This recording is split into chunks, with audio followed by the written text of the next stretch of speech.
Bloody Bill by Reggie Oliver.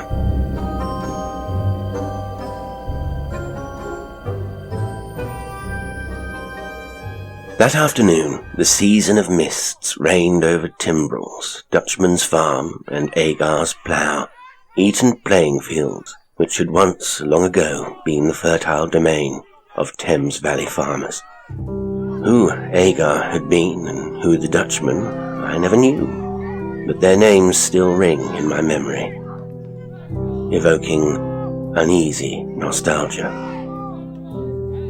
It was November. The air had a damp chill in it, and the breath of the cheering spectators on the touchline augmented the fog. Everything, the thick thud of the football, the hoarse cries of the players, even the referee's whistle, seemed muffled and dim. Mist had sucked colour from the shirts of the players, and the mud-churned green of the pitch. It was the quarter-finals, as I remember, of the Inter-House Championships. On our house notice board, a paper had been pinned up which gave details of the time, location, and team for that day's match. Below this, the house captain had written in capitals the words, "All must watch and cheer." It was an injunction which someone of my lowly status in the house could not afford to disobey. I disliked games, but if there was one thing I disliked even more than games, it was being made to watch them. A group of us, roughly contemporaries, who resented being forced to turn out for this dreary event, were huddled together on the touchline, occasionally stamping up and down on the ground to warm our feet, trying to keep ourselves entertained by making ribald remarks. Eventually, our lack of enthusiasm was noted by Helmore Henderson, a boy in a junior position of authority in the house with a taste for power and a dull, earnest streak. He strode along the touchline towards us. "Take a brace, you spastics!" he shouted. "Cheer, that's what you're here for! Don't you want us to win?" It was obvious that he was going to stay with us and make our lives a misery. I searched for something to distract him and amuse us. Further along the touchline stood our housemaster, Mr. Norton, usually known by his initials RFN, or as my tutor, shouting lustily, and accompanied by his wife, always known bizarrely as Mrs. my tutor, who was smiling in her dutiful, bemused way. Some distance from them, and still further from us, an elderly man in a heavy overcoat was standing alone. He was bareheaded and staring at the game intently, his head thrust forward, his heavy jaw jutting out in an aggressive way. It was difficult to tell at that distance and in the mist, but I judged him to be in his 70s. What struck me immediately about him was his size. He was broad, heavily built, and must have been over 6'6" in height. The mist and the distance only enhanced the impression that this was a giant of a man. I was intrigued. "Who's that chap over there?" I asked Helmore Henderson. "That's Bloody Bill," he replied, as if I ought to have known. "Who's Bloody Bill?" "He was a beak here once." Beak is the Etonian for master. "Why was he called Bloody Bill?" "Because he was Bloody Bill, that's why. Now come on, stop shirking and cheer." Presently, Helmore Henderson got bored with trying to instill keenness, that popular Etonian virtue, into us, and moved off to torment others. "So that's Bloody Bill," murmured Johnny Scott, one of our group, when Helmore Henderson had left. "You know about him?" I said, passionately curious, almost in spite of myself. It turned out that Scott's father had been at Eton before the war, and had told him something of Bloody Bill, who had been a legend. His real name was William Hexham, a beak, whose formidable athletic and academic prowess had made everyone believe at the start of his career that he was destined for great things, even the headmastership. He gave every appearance of having been built in the mould of the legendary giants of public school education, like Arnold of Rugby and Thring of Uppingham.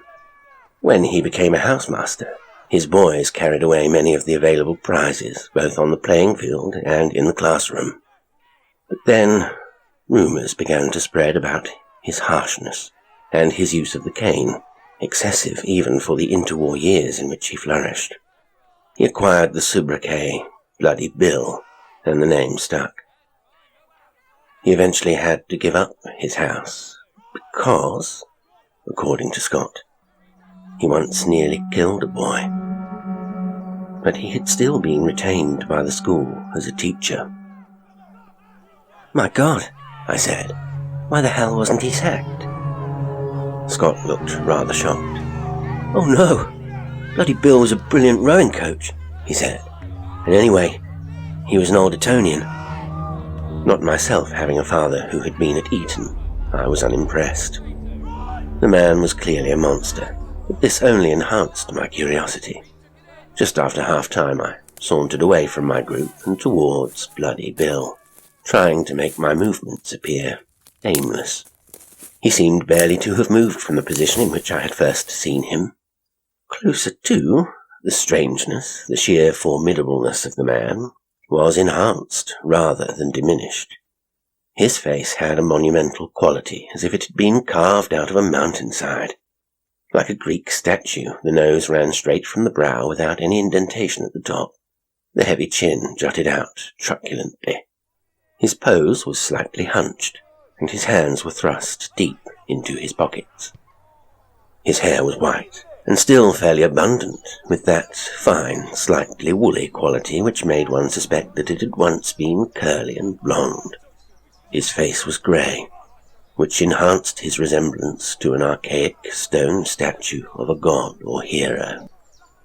Unrelieved by colour, except for the remarkable eyes. If it is possible for a pale colour to be intense, I would say that they were an intense pale blue, the colour of a cloudless winter sky. As Bloody Bill continued to watch the game with extraordinary concentration, I saw that his jaw was working up and down, as if he were chewing or muttering to himself. The steam of his breath came out in great, heavy puffs to unite with the chill vapour that surrounded him. Suddenly, he turned and looked at me. It was a look that spoke, and I shall never forget it. It was not so much that it expressed menace or malevolence, though those elements were undoubtedly present. More significantly, it was a look which said, "If you know what is good for you, keep away." It warned. I withdrew to a safer distance. Presently I saw RFN, my housemaster, walk up to him. They exchanged a few words, then glanced in my direction. This made me nervous, so for the rest of the match I devoted myself conscientiously to cheering on my house side, which lost that day. The image of Bloody Bill, the ruined giant in the fog, stayed with me, especially as I began to notice him around Eton. If I had not known who he was, had I not been somehow sensitized to his presence, I might have missed him.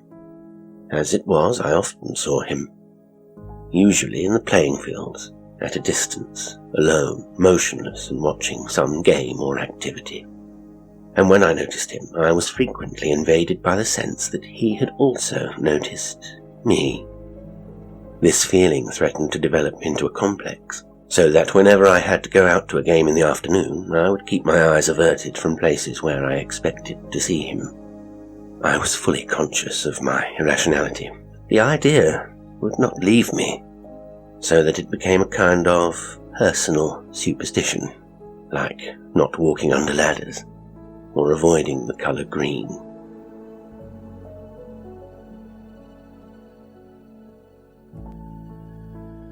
It was about that time that I began to develop a friendship with a boy from another house called Tristram Ronaldson. We had discovered a shared interest in Egyptology, and Tristram, though like me only in his second year, had plans to found an Egyptological society. He had the misfortune to be the son of a famous man, the great explorer and naturalist, Sir Jasper Ronaldson. Most people I knew had read his famous book, A Stroll in the Arctic. Then there was Ambling in the Himalayas, Amazon Excursions, and others. I had read them myself, and enjoyed them, even if I found that air of phlegmatic nonchalance in the face of appalling danger a little artificial at times. And though the concept of racism did not figure largely in my moral consciousness, I was slightly bothered by the tone of amused condescension he evinced towards the natives. Nevertheless, he was a considerable figure, whose war exploits had been legendary. Perhaps, in being very different from most other boys I knew, Tristram was deliberately making a bid to establish an identity beyond his father's shadow. But there was more to him than that. Tristram had a naturally individual approach to life. I remember it was in my second summer half, as terms were called at Eton, that I first visited him at his house. The decor of his room immediately marked him out as an original. The walls were not adorned with the usual team photographs and posters of the Beatles, Raquel Welch in a fur bikini, or a youthful Marlon Brando sitting morosely astride a motorcycle. There was a row of severely framed lithographic prints by David Roberts of Egypt, and numerous photographs framed in passe-partout, probably taken by Tristram himself, of Egyptian deities and objets d'art. On his bari, the Etonian for desk, was a skull. The lid of his ottoman was up, and Tristram himself was engaged in throwing a dagger at it. The ottoman was situated just below the window, which was open. It looked out onto a narrow pedestrian thoroughfare called Judy's Passage. "Suppose you miss and the knife goes sailing through the window and kills someone in Judy's Passage," I said. "I'd rather risk that than break a window," said Tristram. "I've already broken 2 this half, and my tutor is getting peed off. Here's the book you wanted to borrow." He tossed me the volume in question. D.P. Simpson's Funerary Rites of Ancient Egypt. "I'm fed up with this. Shall we go for a walk? You can sock me a brown cow at Rowland's afterwards." I soon discovered that Tristram had inherited at least some of his father's intrepid genes, as his idea of a walk was to explore areas of Eton which were out of bounds. This afternoon, brilliantly sunny and breezy, he had set his heart on Luxmore's Garden, a slender eyot attached to the Eton side of the Thames by a wooden Chinese bridge. This sequestered spot was allowed only to the most senior boys, but Tristram was determined to visit it. I was marginally more afraid of being thought a coward by Tristram than being caught, so I went along with him. Luckily, everyone else seemed to be out on the river that afternoon, or playing cricket, so we had the place to ourselves, with its shady walks, exotic vegetation, and little emerald lawns. The place seemed to us like a secret paradise, all the more delicious for being forbidden. In the heart of the garden is an oval lawn, at one apex of which stands a bronze bust of Luxmore himself, and below it a bench. We were approaching this, shielded by a screen of trees, when I stopped and restrained Tristram. I could see that someone was sitting on the bench, a large man who, despite the mildness of the weather, wore a heavy overcoat.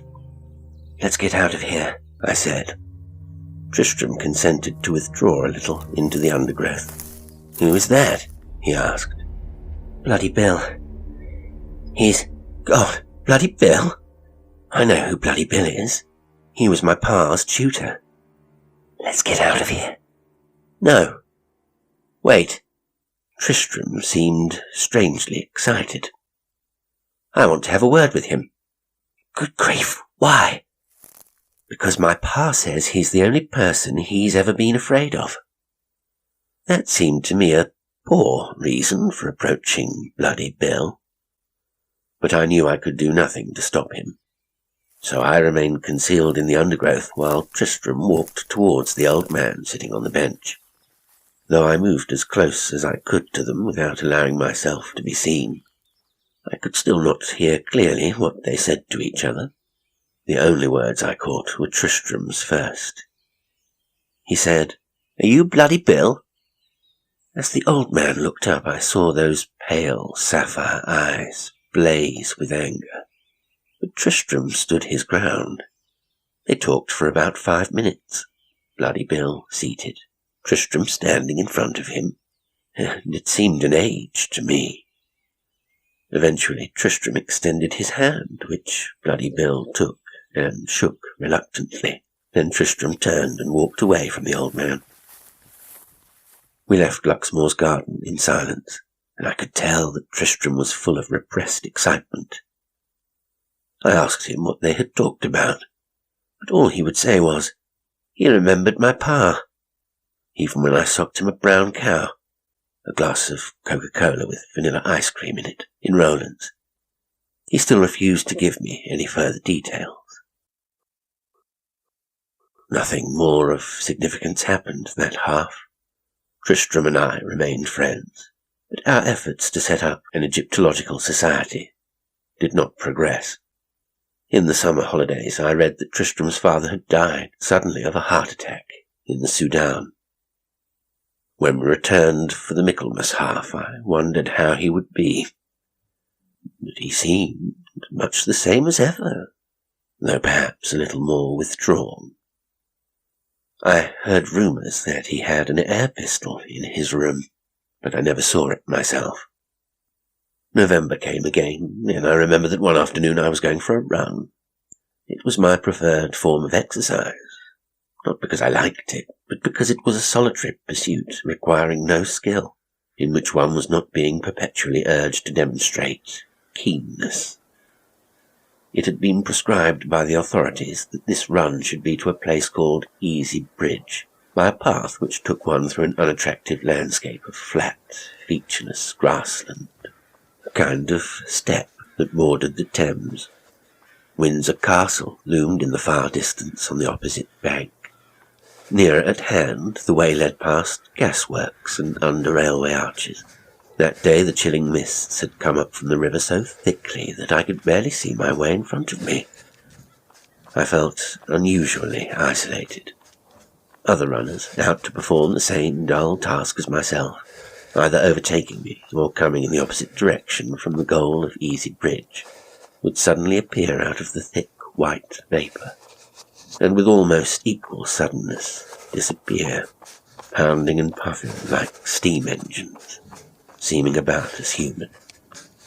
As I was approaching Easy Bridge, the mist began to clear slightly, so that I found I could now see about 100 or so yards in front of me.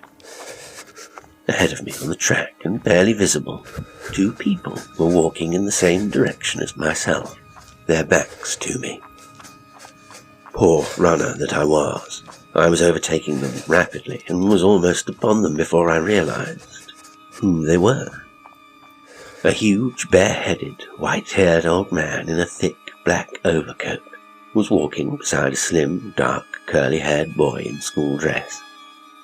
It was Bloody Bill and Tristram. I stopped running, not wanting to overtake them and risk being recognized. The sight of them together filled me with perplexity and fear. It was bad enough that they should be together, but the horror of it was they were holding hands. Even now I cannot fully explain to myself the revulsion I felt. Let me state quite clearly that I did not believe then, nor do I now, that anything like a physical intimacy existed between them. No, what shocked me, I think, was simply the sheer strangeness, the unlikelihood of it all, that this monstrous old man should hold hands with anyone, let alone a 14-year-old boy, and that the boy should consent to be held. It sickened me then, and sad to say, still does. I cannot exactly remember what I did then, but I know that I turned aside and ran back the way I had come. That day I offended my small, conscientious, unadventurous spirit by ticking a box against my name on the house notice board to declare that I had reached Easy Bridge, when I had not.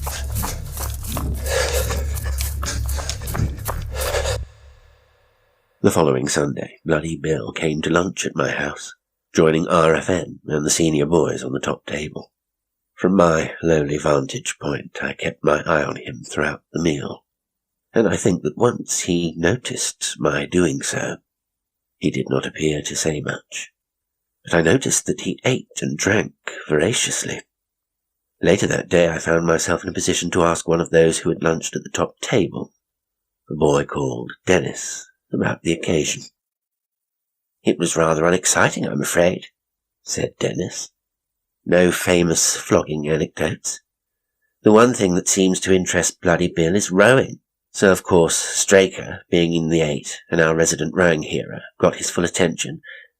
I can't say I envied him being subjected to those famous X-ray eyes. Straker, of course, thinks that Bloody Bill was after his body. Typical Straker vanity.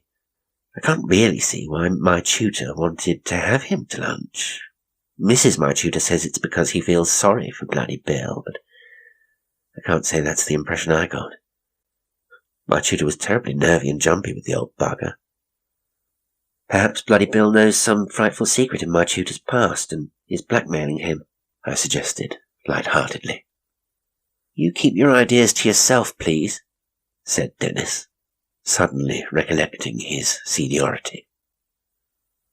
About a week later, I returned from a run to Easy Bridge to find my room occupied by 3 boys from my house, Kerr, Bullard, and Pemberton Piggott. These 3 were only a year ahead of me, but they were good games players, and had set themselves up as arbiters of all that was right and proper in the house. You were either with them, or you were an outsider, as a result of which they exerted a kind of unofficial jurisdiction over the manners and morals of anyone junior to them. From the way they were seated on my furniture, I could tell that I was about to be the victim of a tribunal, probably on the subject of my lack of keenness at games. "What's this about?" I said, with an attempt at defiance. The answer I received was quite unexpected. "We saw your friend Ronaldson having a queer-up with Bloody Bill," said Bullard. "What?" "Yes, they were holding hands on Sheep's Bridge." "Holding hands is not having a queer-up," I countered. "Are you the expert on queer-ups, then?" said Kerr, who had a kind of subtlety that his beefy appearance belied. "Bloody Bill is an old man. That's what makes it even more disgusting. God, a queer-up with an old man. Ugh. So you approve of queer-ups so long as it's with old men, do you? God, what kind of a perv are you?" This was clearly going to be one of those arguments you could never win. So I grabbed a towel and left my own room, to much jeering and laughter from the tribunal. By the time I had returned from a shower, Kerr, Bullard, and Pemberton Piggott had gone, but their suspicion and disapproval remained behind, like a miasma. I decided to see Tristram at once. I knew how rumours could spread in the school, and how easy it was to be tarnished with guilt by association. My motives were cowardly and dishonourable, but I told myself that I was going to warn Tristram to curtail his association with Bloody Bill for his own good. I found him in his room. He was engaged in rolling a pair of dice and writing down the result of each throw in a notebook.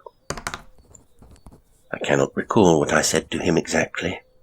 I suspect that it was feeble, but he listened patiently as he continued to throw his dice. There was a silence when I had finished. Then Tristram said, with apparent inconsequentiality, "My pa was afraid of him, but I am not." By now I was ashamed of what I had said, so I asked him, "Was your father beaten up by him then?" "Oh yes, but it wasn't just that. Apparently the reason why Bloody Bill was such a holy terror was that he always seemed to know exactly what you were up to. People actually began to think he had some sort of psychic power. Of course, that was all bollocks. My father started to get suspicious when he found that his copy of The Picture of Dorian Gray, which naturally he kept hidden, was missing. A signed limited edition on handmade paper, too. Would be worth a bomb today. Bloody Bill was a terrible prude about that sort of thing, you see. Anyway, Pa began to suspect that Bloody Bill was poking about in chaps' rooms when they were out. So he used to fix hairs across the lid of his burry to see if Bloody Bill had been prying. The hairs were often broken, but of course there was nothing he could prove. Would you like to have tea with him, by the way? What, Bloody Bill? Of course. He lives a couple of miles away in a little house in Dorney Wick. You could bicycle out there next half-holiday. He's promised to help us out with the Egyptological Society. My astonishment had not robbed me of all sense. I knew that Tristram had issued a challenge, and that if I refused to take it up he would despise me, and I would lose his friendship altogether. Reluctantly, I agreed to accompany him, but I had no heart for the adventure. The following Thursday I went to my tutor, and obtained permission to visit Dorney Wick by bicycle.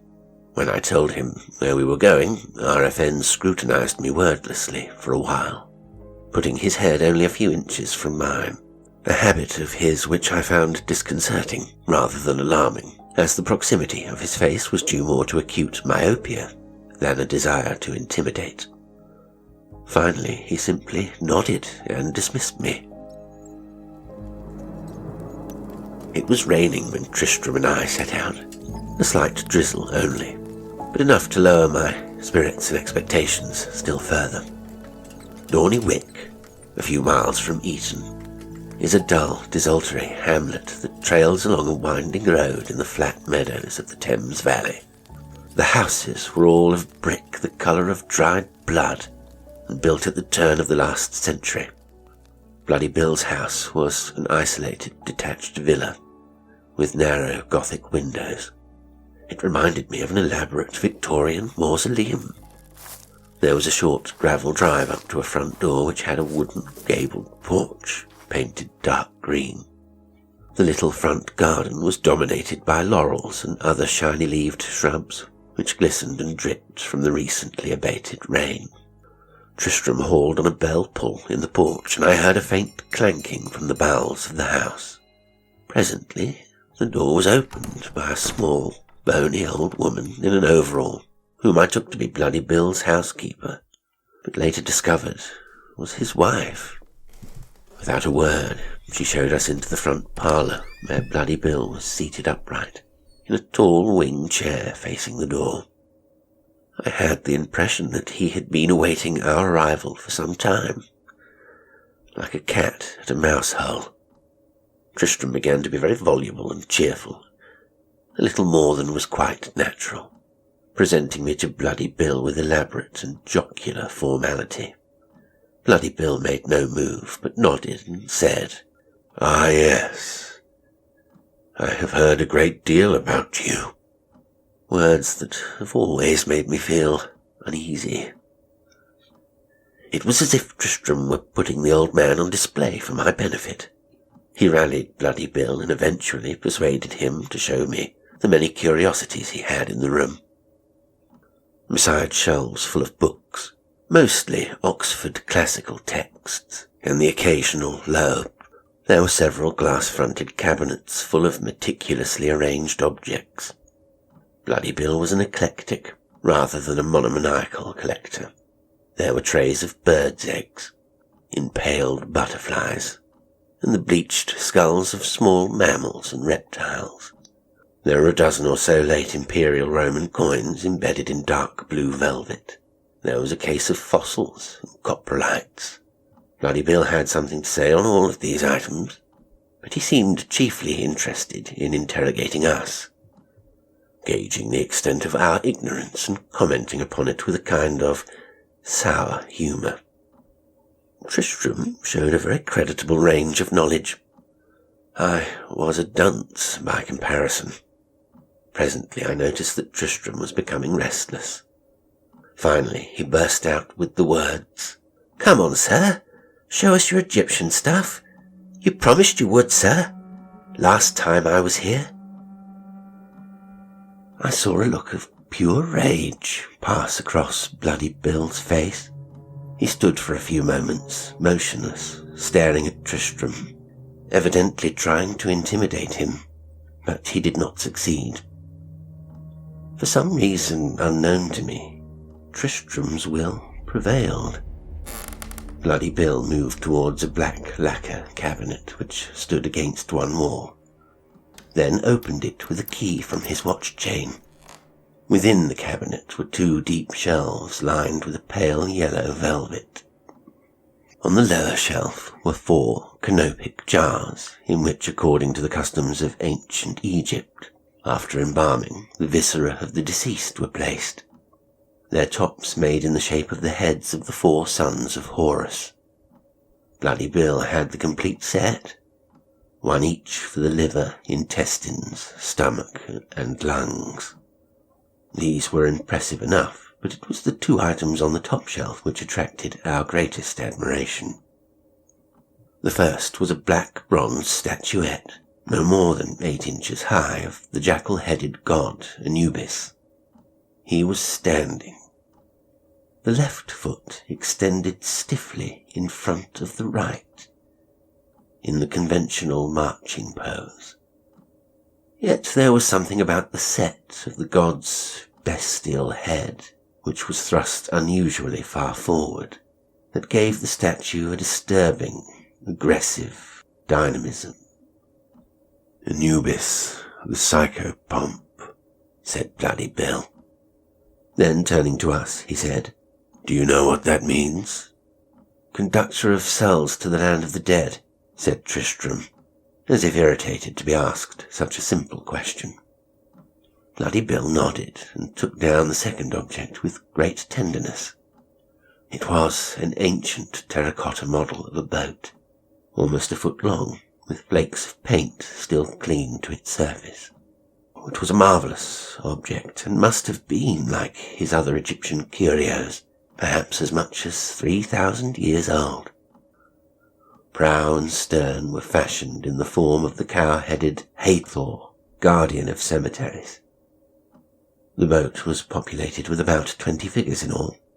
In the prow, 8 of them were in the posture of rowers, though their oars were missing. Under a canopy in the centre of the boat, 3 or 4 persons of indeterminate sex reclined and appeared to be playing some kind of board game. In the stern, in front of the steersman, a half-human creature knelt with arms raised aloft, making a supplicating gesture. "Presented to me by the boat club when I retired as their coach," said Bloody Bill.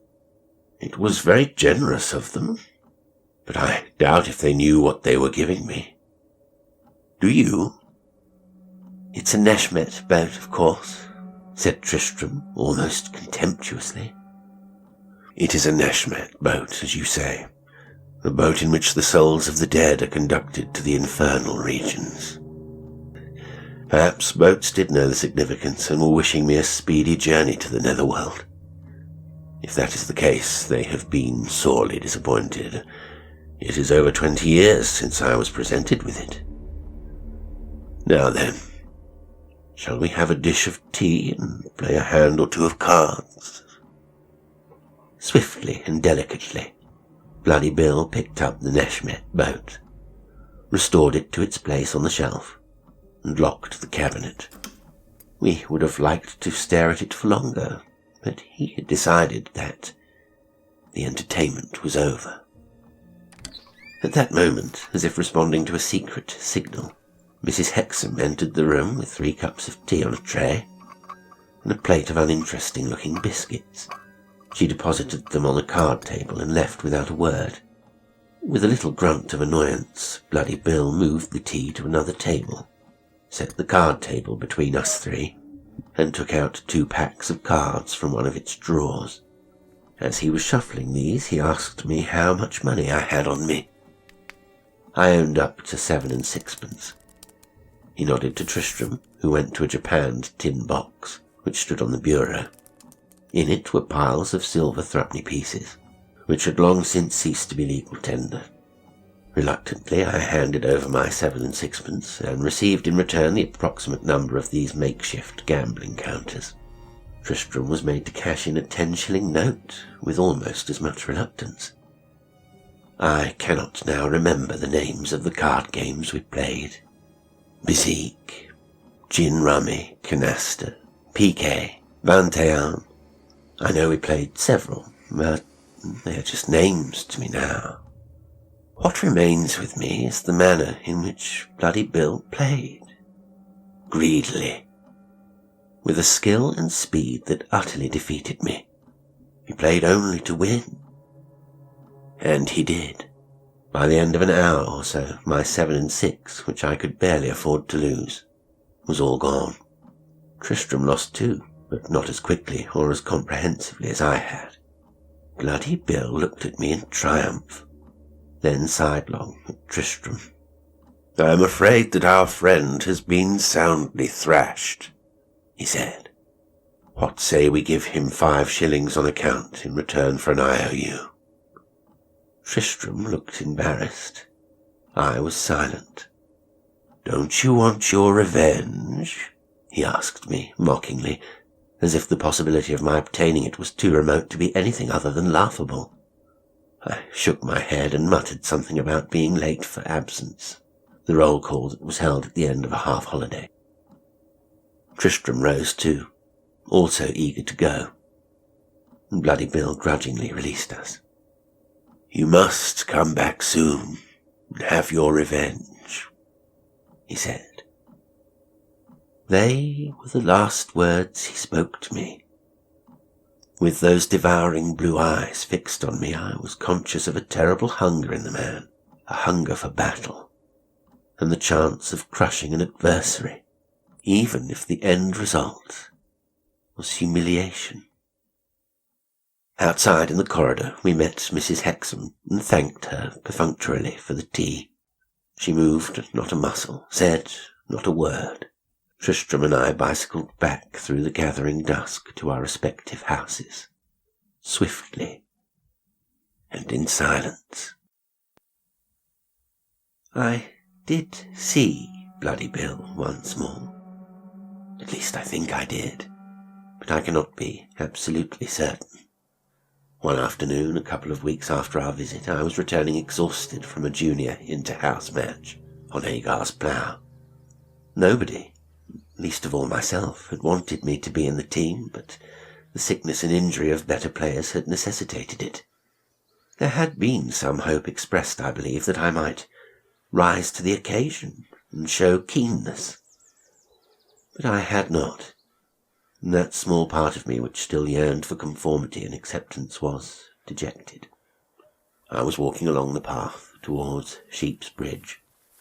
To my left, behind a belt of trees, the Thames ran softly through the mist, and it was there that I thought I saw Tristram, with Bloody Bill, standing side by side, he bareheaded as usual, and in his heavy overcoat, Tristram in school dress, black tailcoat and pinstripe trousers, like an old-fashioned undertaker. They had their backs to me when they were watching the river, still and intent. It was absurd, of course, but something in the way they were standing made me think that they were both about to jump in. There was a poised look about them. I thought for a moment of going over to join them, but only for a moment. So I went on my way, and when I got to Sheep's Bridge, I turned to see if they were still there. They were gone. The following evening, RFN came to see me in my room. He was a solemn-looking man who habitually wore an expression of complex disapproval, so that when something serious had happened, a considerable effort was required to make this show on his already troubled features. This evening his brows furrowed to an even greater extent than usual. He fidgeted with one of my books before addressing me via the mirror. "I believe you are friendly with Ronaldson, from RDFW."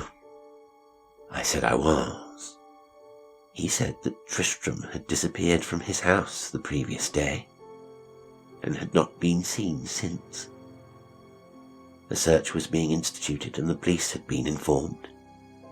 If I knew anything of his whereabouts. At this point RFN turned to me, and, as was his habit, thrust his face unpleasantly close to mine. I was to tell him at once. So I told him that I had seen him the previous afternoon near Sheep's Bridge. With with Mr. Hexham. RFN's reaction astonished me.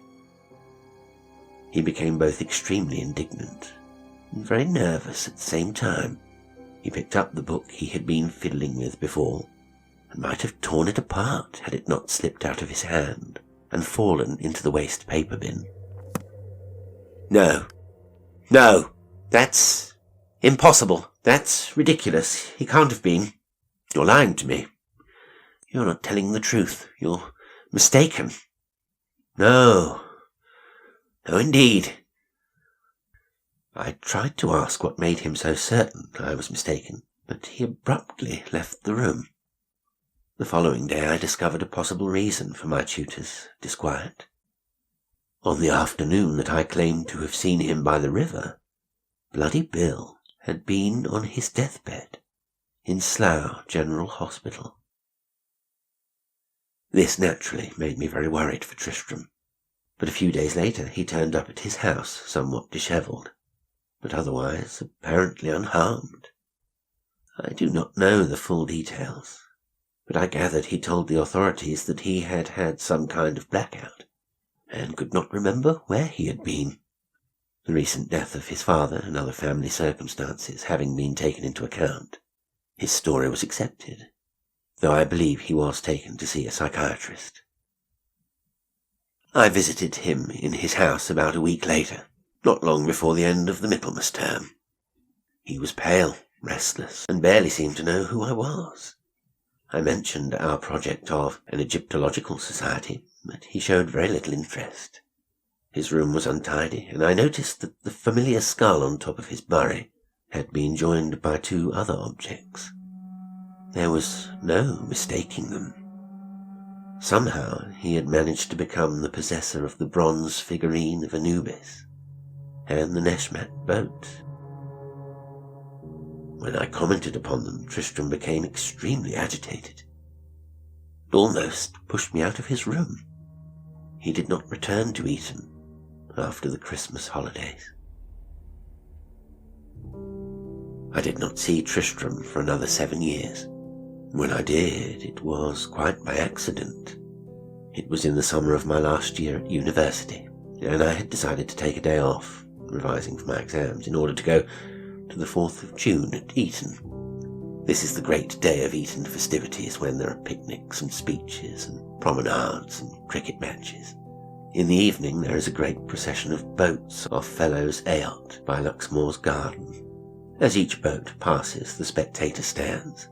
The crews, composed of senior boys dressed in antique naval uniforms, stand up in the boats with their oars, doff their boaters, and shake the flowers with which they have been bedecked into the water.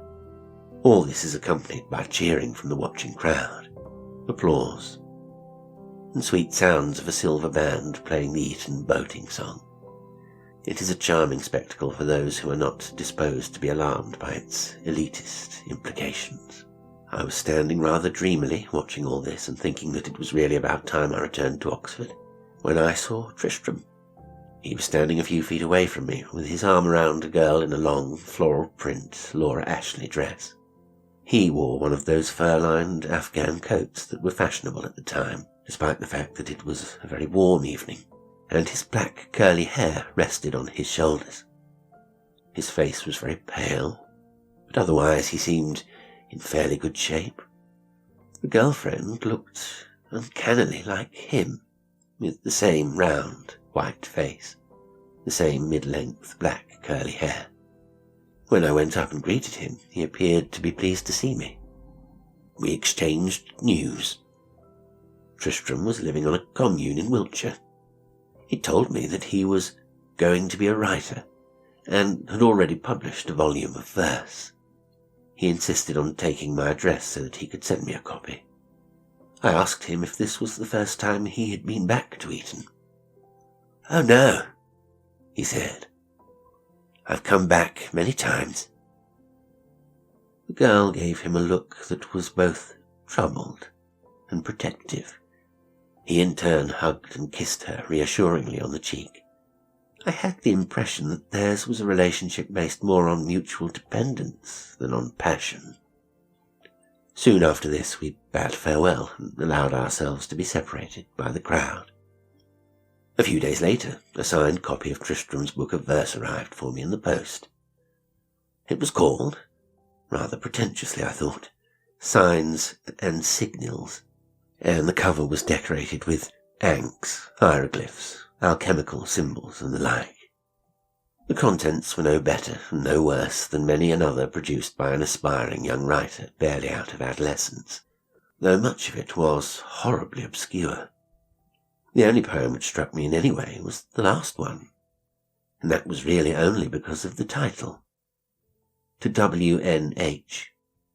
WNH, of course, stood for William Neil Hexham, or Bloody Bill.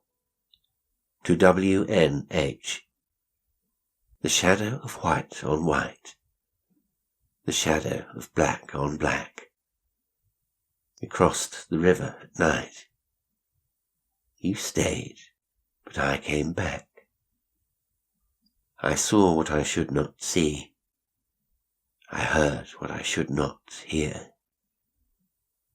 Life was returned to me, but never the loss of fear. You stand by the river at night. You stay until I come back. The shadow of white on white. The shadow of black on black. I do not know what this means, and I hope I never will. 1 year later, a newspaper paragraph informed me that Jasper Ronaldson's son, Tristram, had died alone in London from a drug overdose. The jury returned an open verdict. I have never had much time for talk about wasted lives. After all, a life is a life, and who are we to judge whether it has been wasted or not? But in my selfish way I do still regret the loss to me of that vital, original mind. All this was over 40 years ago now.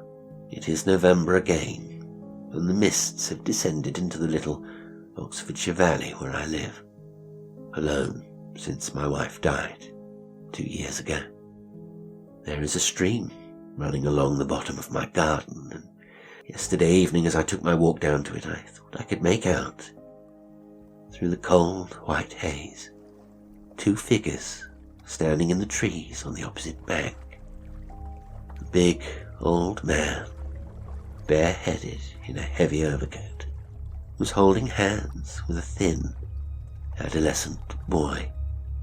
The boy appeared to be naked and covered in blood, his left leg thrust forward in a stiff marching pose.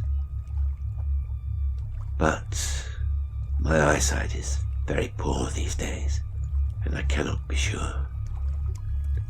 The boy raised a stick-like arm and seemed to wave or beckon to me. I have yet to see their faces.